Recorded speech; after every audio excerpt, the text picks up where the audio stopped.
सुद्धा आपल्याला ठेचून काढायचा, एवढं लक्षात ठेवा. एकदा तर या तालुक्यातून पूर्णपणे याला हद्दपार केल्याशिवाय हा तालुका दहशतमुक्त होणार नाही, एवढं लक्षात ठेवा.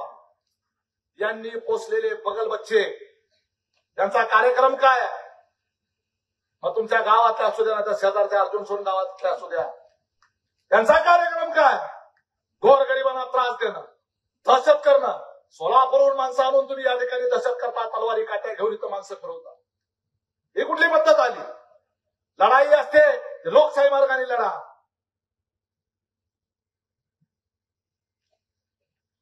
मी तालुक्याला पुढे येऊन बोललो नाही, पण मी निवडणुका लागल्यावर बोलणार आहे. आमदार साहेब, आज अजितदादाच्या पक्षाचा जिल्हाध्यक्ष आहे. या पक्षाचा एकेकाळी महाराष्ट्राचा अध्यक्ष राहिलेला आहे. 7,500 मताधिक्याने निवडून आलेला लोकप्रतिनिधी आहे. आणि आम्हा सगळ्या या मोहोळ तालुक्यातल्या आमच्या सहकाऱ्यांच्या माध्यमातून 30,000 आमदार निवडून आणण्याचा एक महत्वाचा घटक असलेल्या माझ्यासारख्या कार्यकर्त्यावर सुद्धा ज्या वेळेला यांच्या गावामध्ये एकटा गेलो त्यावेळेला हल्ला करण्याचा प्रयत्न झाला. मी त्याची वाच्यता केली नाही, कारण अशी वाच्यता केल्यानंतर ज्या वेळेला हे अंगरमधून बाहेर पडतील त्यावेळेला बाकीच्या सगळ्या मोहोळ तालुक्यामध्ये, मोहोळ शहरामध्ये, इतर गावामध्ये तिथं आपलेही कार्यकर्ते त्यांच्यावर गुरगुर करतील. आपलेही कार्यकर्ते त्यांच्यावर दादागिरी करायला प्रयत्न करतील. आपल्याला लोकशाहीच्या मार्गाने जायचं नाही. आपल्याला लोकशाहीच्या मार्गाने या लोकशाहीमध्ये पराभव करायचा, एवढं लक्षात ठेवा. लोकशाही तुमच्यापाशी, आम्ही लोकशाहीच्या मार्गाने जाणारी माणसं. अरे स्वतःच्या गावात आल्यानंतर म्हणतात ना, म्हण आहे क्या बात है लड्डू, अपने गली में कुत्ता भी शेर हो जाता. एखाद्या गावात गाडीवर जाताना बघा, कुत्र माग फास्ट पळत येते गाडीच्या मागे बघत बघत, आणि कुठं माघारी जाते? गावची हद्द आली की माघारी जाते. तशी गाडीचा पाठला केला आणि कारखान्याच्या जवळ आली गेली माघारी. अरे काय, अरे तुम्हाला पण नरखेडमध्ये यायचं आहे, तुम्हाला मोहोळमध्ये यायचं आहे, तुम्हाला सावळेश्वर मध्ये यायचं आहे, तुम्हाला नांदगाव मध्ये यायचं आहे, तुम्हाला कुरुल मध्ये यायचं आहे, तुम्हाला बेगमपुरात यायचं आहे, तुम्हाला टाकळीत यायचं आहे. तिथं काय आहे तुमचा घंटा? कोण कुणाला कमी नसतं.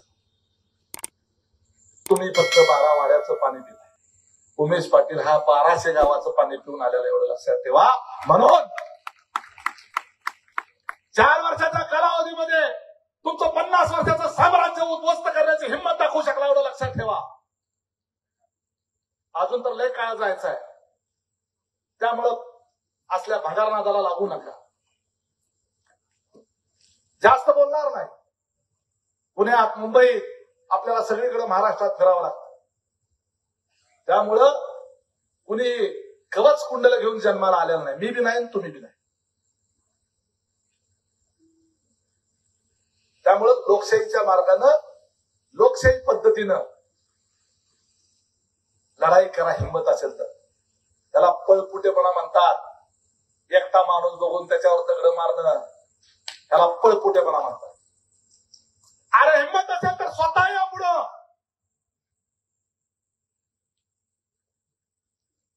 उमेश पाटलाचं आजही चॅलेंज आहे. तुम्ही तुमचा अनगर सोडा, उमेश पाटील जे ते नरखेड सोडायला तयार आहे. कुठल्या गटाचं लढायचं सांगा. कुरुलमध्ये लढायचं का, बेलूरमध्ये का, आष्टीमध्ये?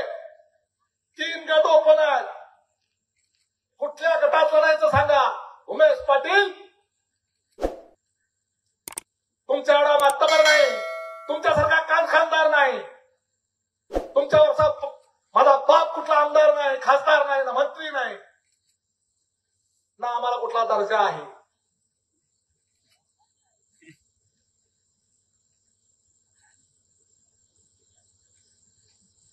तरी सुद्धा आमच्यामध्ये हिंमत आहे.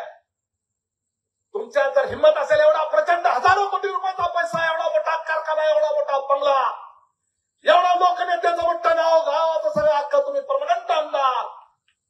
हिंमत असेल माझ्या विरोधामध्ये लढून दाखवा. मी कुरुलमध्ये लढायला तयार आहे. बिनूरमध्ये आमचा चरण लढणार आहे. आष्टीमध्ये आमचे विजयराज दादा लढतील. बरोबर आहे. नरखेडमध्ये मी करायची ती करा, कोणाला उभा करायची ती करेल. मी म्हटलं होतं नरखेडमध्ये एखाद्या खुरपायला जाणाऱ्या पायीकडून ह्याचा पाडतो का नाही बघ म्हणला.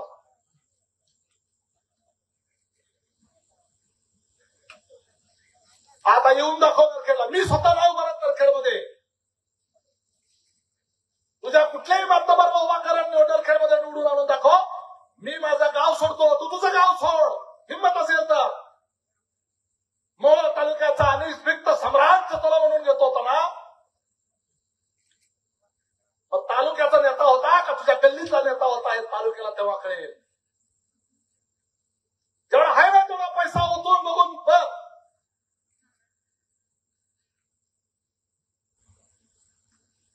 जर माझा पराभव झाला तर या मोहोळ तालुक्याचं राजकारण सोडून देईल, जिल्ह्याचं राजकारण सोडून. हिंमत असेल तर लढायची हिंमत दाखव. बघूया हिंमत आहे. आम्हाला पराभवाची भीती नाही. आम्ही या मोहोळ तालुक्याला दहशतीतून मुक्त करण्याच्या करता, या तालुक्याला स्वातंत्र्य देण्याच्या करता ही लढाई आम्ही लढत होतो. त्यामुळे या लढाईमध्ये आम्ही शहीद होण्याची सुद्धा तयारी दाखवलेली होती. विजयराज डोंगरे असतील, रमेश बारसकर असतील, आमचा सचिन जाधव असतील,